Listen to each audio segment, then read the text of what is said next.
Hakadosh, Boker Or, Masechet Yevamot Daf Kufeh Amud Aleph 105A1. Okay? Says the Gemara. We just mentioned yesterday, if you remember. So he says, does Rabbi Akiva actually say Rekika Lepasla? That if a woman came and she did Rekika, it's not going to be poselet Yibum? But Tanya, we learned in the Raita. Halesa Velo Rakeka. What happens if a woman did Chalitza and she didn't spit? She Chalitza Velo Rekika. Or Velo Kara. Right? It says over here. Right? And she did not read the psukim. Chalitza Takshera, it's still going to be kosher with Yavan. Even without reading the psukim. No. Kara, she has to read the psukim. Yeah? Rakeka velo chalitza, if she did spitting, but she didn't do the chalitza, velo kara, chalitza tapsula. Karea velo rakeka velo chalitza. She read the psukim and she didn't do the rakeka chalitza. And there's nothing much to talk about. For sure, she's not going to be tzechubah. So, Mani, who is that? Says the Gemara. If you're going to tell me it's Rabbi Eliezer, right? Well, I thought we learned in the Braita, I thought that according to Rabbi Eliezer, the second that you did the chalitza, even without the kikar or the kriya, it's still going to be kosher with Yavan. But I'm Rabbi Eliezer. Anything which is a maaseh, it's going to be ma'akev.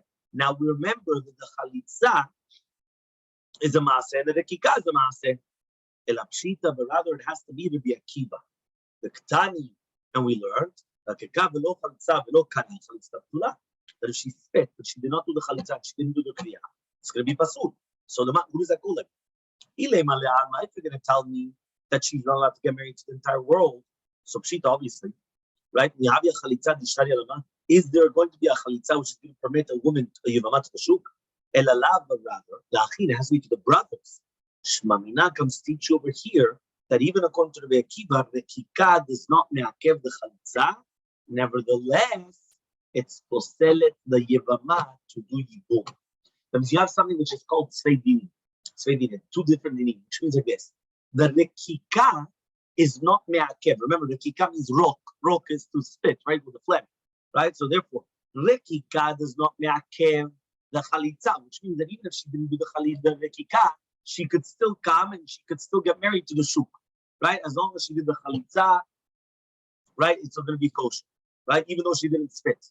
Why? It's not me'akev. She could still get married to the shuk. However, though, what about in the case of what? To the brothers. The second that she did the kika, it disqualifies her to do yibum to the brothers. Which means even though it doesn't disqualify her for the chalitza, meaning for the shuk, meaning if they did the entire process, right, she's permitted to the shuk, even though, right, she did not do the rekika. But the second that she does do rekika, she's disqualified to the brothers. So it says over here like this, Rabbi Akiva, and according to Shitat Rabbi Akiva, Ma'ishna rekika, Ma'ishna kriya. He said, what's the difference between rekika and kriya? He comes and he says, kriya deita ben betchila basof lo mechalfal. Says, according to Shitat Rabbi Akiva, what's the difference between the rekika and the kriyat psukim? Why does he hold the rekika is postelet to the brothers, but kriyat psukim does not postel to the brothers? One more time, it's not me'akev on the chalitza, meaning as long as they did the chalitza, even though they didn't do the rekika, it's still going to be kosher with Yavan. Yeah? But the question is, why is it that kriya is different?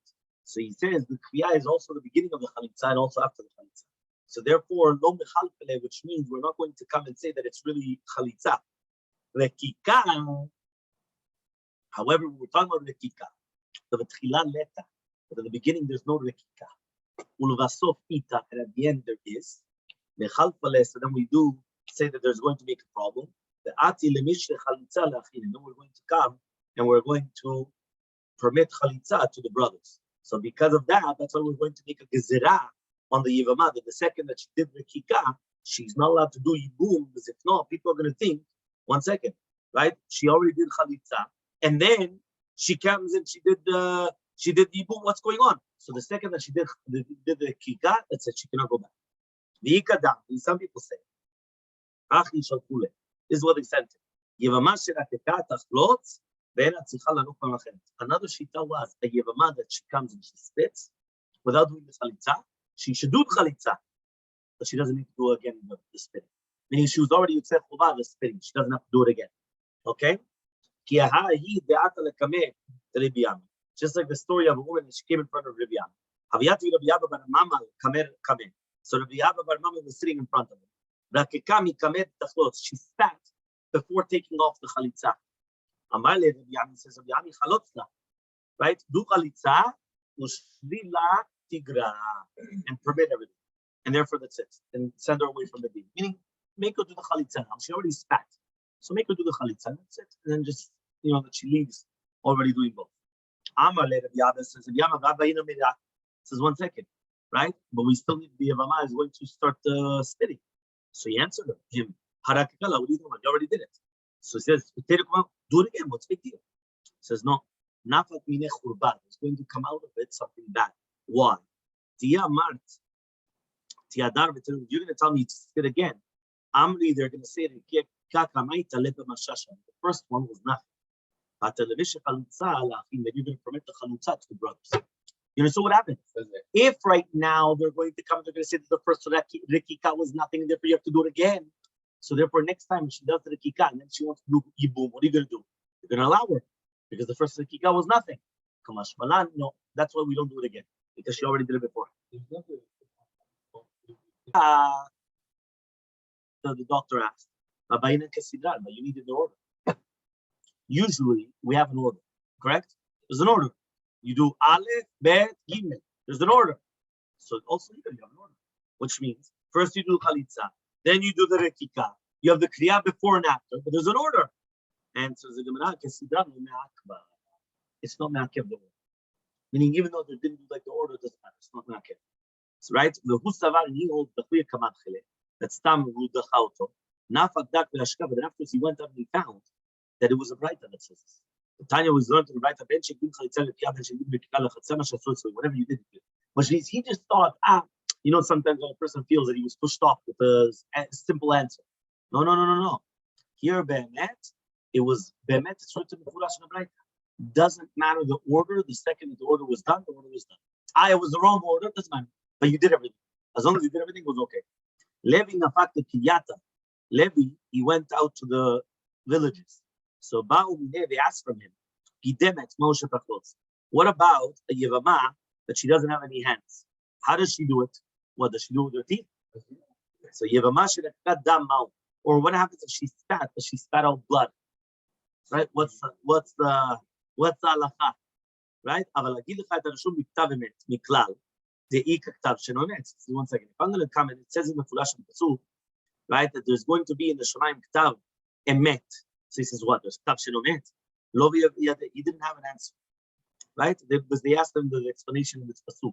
Because the Pasuk just said there, I'm going to tell you what's written truthfully. It says, what? There's something which is written in Shemaim that's not truthfully. Only the emet.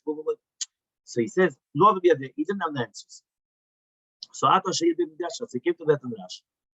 They told him, Mi Ktiv is written b'chalitza biyad. Where does it say anywhere in the Torah that he has to do chalitza with their hands? Right? Mi Ktiv is written v'yarekar v'rok, that she has to take out phlegm, like spit. It doesn't say it. Right? So therefore, in both the cases, it's going to be kosher, whether she didn't do it with her hands, because she doesn't have hands. Or she spat out blood instead of phlegm, it's going to be okay. אבל להגיד לך את שמכתב אמת וכי יש כתב שאינו אמת, לא כאשר שם question. Come בגזר דין שיש עמו שבועה, בעיקר בגזר דין שאין עמו שבועה. If there's a גזר דין שיש עמו שבועה, so then that's the pshat כתב אמת. Why? Because it will never change. That's why it's emet v'gaman. Nigman hasikur, sof pasuk. But if it's going to be talking about a gzar din she'en omet, what's the pshat? Any more shvuah, velachem it's not emet because you could still change the verdict. Okay, make sense? Kiderav Shmuel Barami, like Shmuel the Barami. Ta'amar Shmuel Barami Amar Yonatan. Says Shmuel Yonatan. Inan l'gzar din she'shmo shvuah shel. How do we know that the gzar din has a shvuah? It is not destroyed. They don't change it.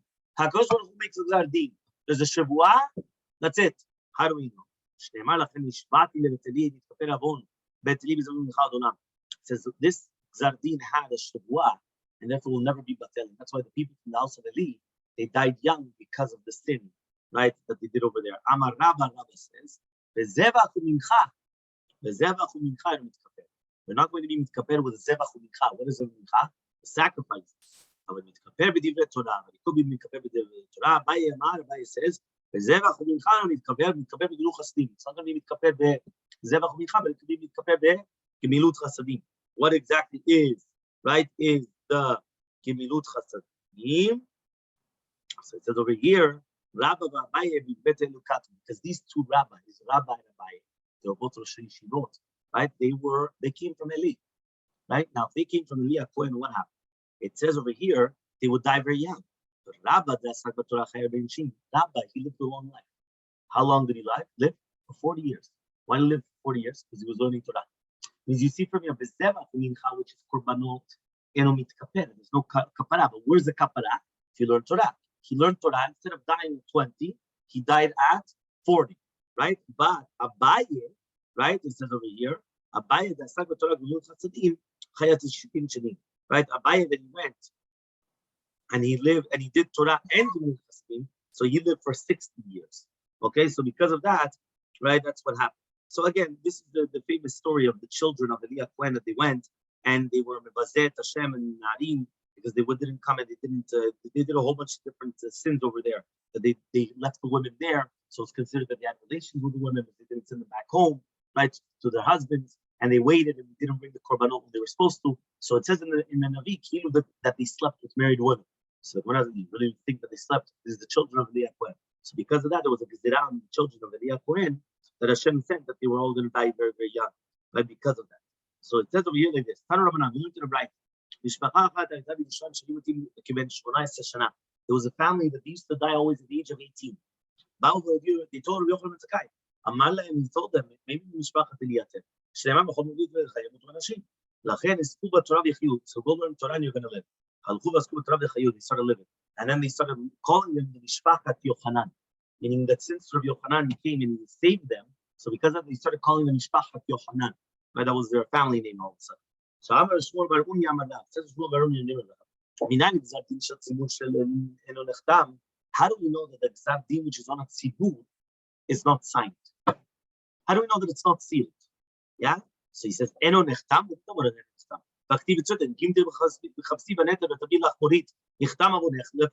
he says, even if you're going to wash it with the soap, right? And then again, you're going to be tabilach korit, it's going to be nichtam, your sin is going to be like a keten. It's going to be like a mamash lefanai in front of me, which means that it is nichtam. What are you talking about?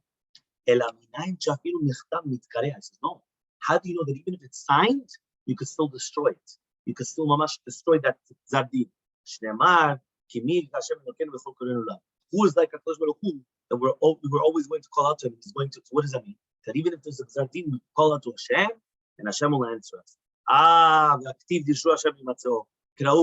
Says 1 second.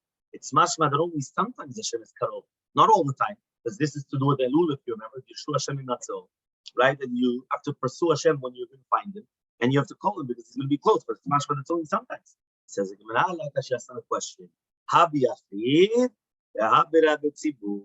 If it's a yachid, so during Elul, Hashem is always close to us. Yeshua Hashem Imatzo, so therefore always pursue him, and he will answer you. But when you're in a tzibur, he's always close to you. Because if you're in a tzibur, you're in a group, so then you can always call out to Hashem, and Hashem will answer. Yachid emat. So what is the case of the yachid? Right? So he says, that's the Dirshu Hashem, the right Dirshu. Okay? That's by the yachid. So Shalom, the father sent to the father of Shmuel, Yevamos says if a woman comes and she sat at the one of the Yevamos, and instead of coming phlegm, right, or spit, it came out blood. Says she could still not do Yibum, she has no chalitza. Why? Because it's impossible that there's no phlegm or spit with the blood. Meaning there has to be some type of spit there with the blood. It's not only just blood. So maybe they ask a question. I would have thought to say that if there's going to be blood coming out of a person's mouth or coming out of the piyama, which is the person's male organ, that it's going to be tameh, and it's going to be told.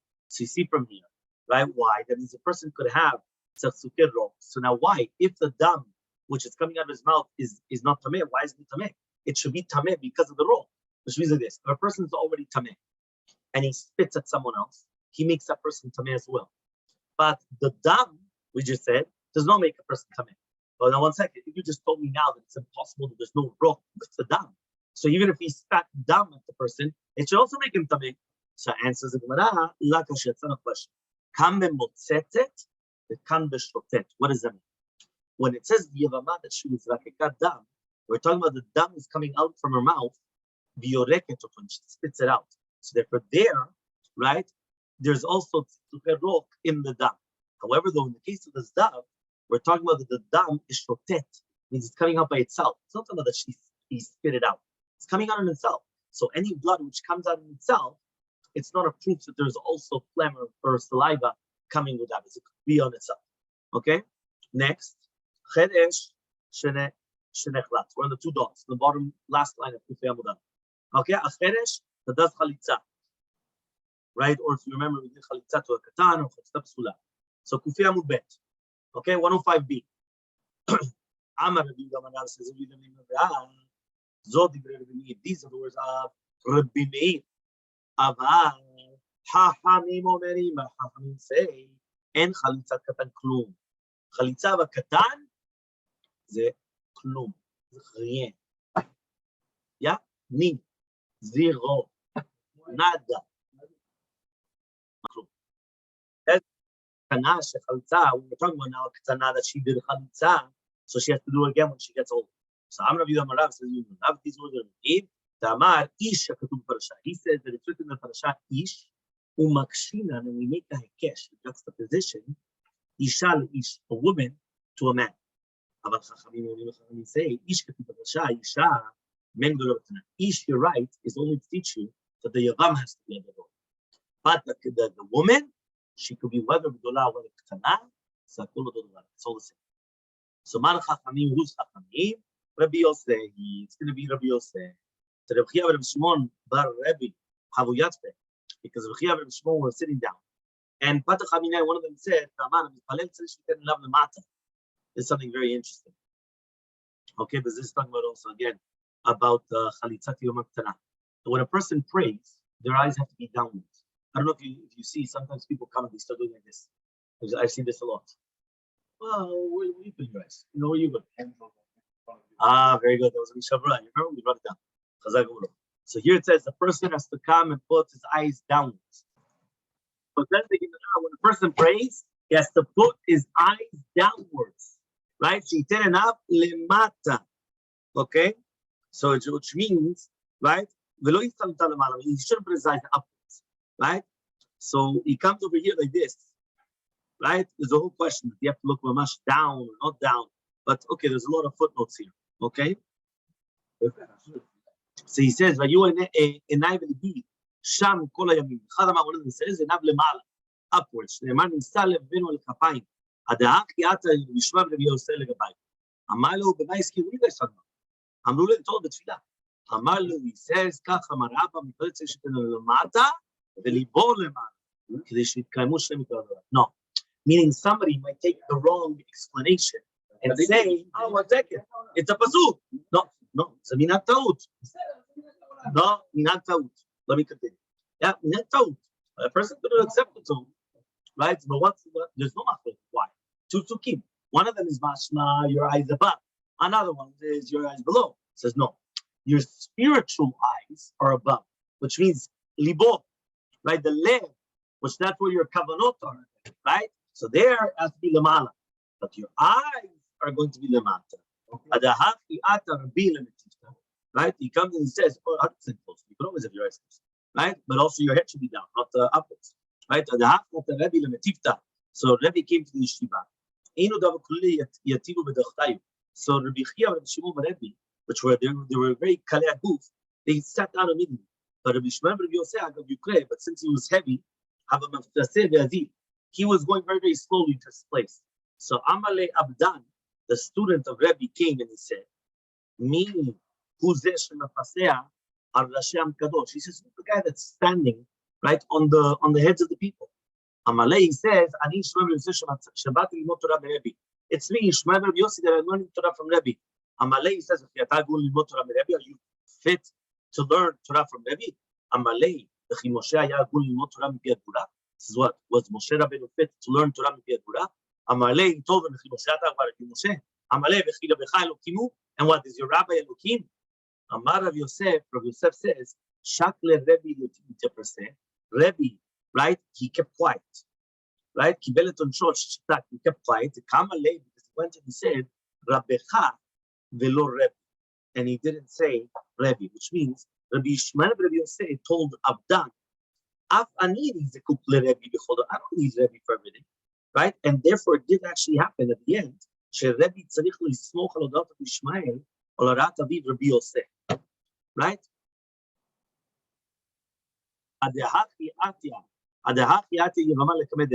So during the time, all of a sudden, Yevamos comes in front of them. Says Rabbi Tovdan, Puk Badka, go check if she's a Gedolah.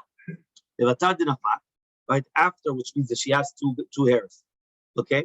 So he comes and he says, no, so it says here that the footnote that she brings down, whether it's done through a man or through a woman, right? It's not that he was told, but he had to be Mimared. So there obviously there's going to be women that are going to check her out. So it says here, Elmaleh Rebbe Labdan, Puk Badka, in fact, after he went out, Elmaleh Yishmael says Yishmael, Kach Amar Abba says, Ish Katuv V'Shav Isha Ben Gula Miktana. Elmaleh says, Ta, come back. Lo tzricha, you don't need it. Kvar Hora Zaken. Rabbi Yosef already passed it, right? Kamafsa Badan Be'ati. So when he was coming back, Elmaleh Yishmael Rabbi Yosef says Rabbi Yishmael Rabbi Yosef, Mi shetzrich lo am kadosh yifasar rosh Hashem kadosh. Mi she'en tzrich lo am kadosh hech yifasar rosh Hashem kadosh. Right? You understood? Which means like this. He comes and he said, now, Rabbi Yishmael Rabbi Yosef, right? He went and he wanted to give it back. He wanted to give it back. So he went and he said, somebody that needs am kadosh, which means Mi shetzrich lo am kadosh, he's going to be Mefaseh Rosh Kadosh. But somebody that does not need Am Kadosh, how is he going to be Mefaseh Rosh Kadosh? Amal Rebbe Labdan. So Rebbe Labdan went and he said, stand where you are and don't come back. Right? Which means after it came out that it was mutar for him to be the Yisor Rashe'am, right? Because basically they had to learn the halakha of Chalitza Katan. So Yishmael Rabbi Yosef said, Dafka Avdan was the one that was not Noheg Keshura when he wanted to do that. Because even though he had the shoot, there's a reshut from the Shliach Kadim, you still have the Shliach Hamidim, right? That's only when there's a necessity for the Shlichut. Here, there was no necessity, right? Because they already knew that they didn't need it. So Rebbe Kibel Tanato, and therefore he said, you have to stay where you are. You cannot come back. Stay where you are. You're not allowed to come back, because if you're going to come back, you're going to be stepping on top of the heads of everybody, so you cannot come back. So Tana Be'ota Sha'a Nitztarab Dam. In that moment, right, he got sarat, right? That was because he was Misafer Lashon Ra, right? Because basically because since Avdan went and he spoke negative of Rabbi Yishmael ben Yosef, he received sarat. So in that moment he received the sarat. Okay? V'tavu shnei banav. What was the onus? Number one, sarat for the Lashon Ra. Number two, tavu shnei banav. Two of his children, they came and they died. It says over here, because somebody that's mivazeh tamid chacham, he gets a punishment that his children will die. So somebody that's mivazeh tamid chacham, his children dies. Next, me'anu shte kalotav. The two daughters, right, daughter-in-laws, they went and they did miyun to their husbands. Right, the Gemara talks about it. The daughter-in-laws that were done, right? They took out the marriage through miyun.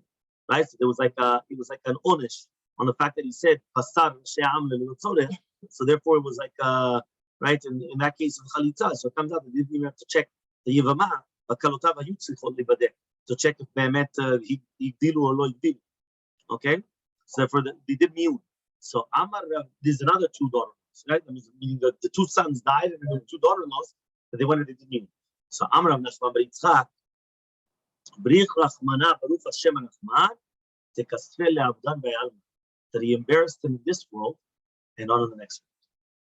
Meaning the fact that he went and embarrassed them in this world and not in the next world, Baruch Hashem, because at least he received his punishment in this world and not in the next world. Okay, so Amar Rabbi Ami, Dvarav Shel Ben Levi, We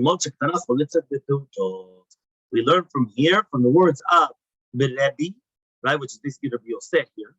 He says where we learn that Ketana can do chalitza even when she's still small. So Rava says, right, which is 1 year before Gadlut, 1 year before Bar Mitzvah. However, the halacha is a Yevama is not supposed to do chalitza until she gets 2 pubic hairs. Nekuda. Yeah, 2 dots. Alta b'shnayim. We said if she only did it in front of 2 dayanim shenim, it's going to be psula. B'shmom Rabbi Yochanan Sanar says it's going to be kosher. So ask the Gemara, Amar Rabbi Yosef bar Nachman, ela chak v'dozug. We don't pass like that zug, but rather like Tanakama that the chalitza has to be done in front of 3 dayanim. So says the Gemara, says we already know this once. Chalitza has to be done in front of 3 people. So the Gemara, see how we need it. If it was only mentioned the first one, Hava mina, I would have thought to say Hanami lechtila. That's going to be lechtila. Aval b'diavad, afilu trei. Even if it's going to be 2 dayanim, it's going to be kosher. Kamashmanan kam sicha sen alachak v'dozug. We don't pass like that zug. Yes, mina. If you're going to tell me alachak v'dozug like Tanakama, Hava mina b'diavad, I would have thought to say it's only going to be b'diavad, and it's going to be kosher for the shlosha. But lechatchila you need 5. So that's why tzricha. That's why you need the case. And no, that it's really bemet 3 is lechatchila. And it's not really lechatchila. You need 5, and b'diavad it's 3. Okay, next 2 dots. Masechet was a story that they did chalitza in front of many dayanim, and they came in front of Rabbi Akiva and he said it was kosher. He says, how could that be? There was no edim whatsoever, and it's going to be kosher. So Rabbi Yevamos said, no, there was witnesses on the outside. Okay, so we asked the question. Masechet it was a story that they did it outside of the Bet Asurim. Obama said Rabbi Akiva, and they did it. They came in front of Rabbi Akiva, and he said, Bet Asurim. Right, when he was in the Bet Asurim, was it that when he was outside, when he was in Bet Asurim, or was it maybe Bemet Maaseh was inside the Bet Asurim? Okay, which means that we don't know where the story actually came place. Right, where did it take place? See, comes and he says, the Bet Asurim was in the jail. Bet Asurim and also in the jail they came in front of Rabbi Akiva. Okay, so therefore that's what we said. Right, that was the entire case. And then again, obviously, we have to find out, what is the halakha. So we're going to speak about it as a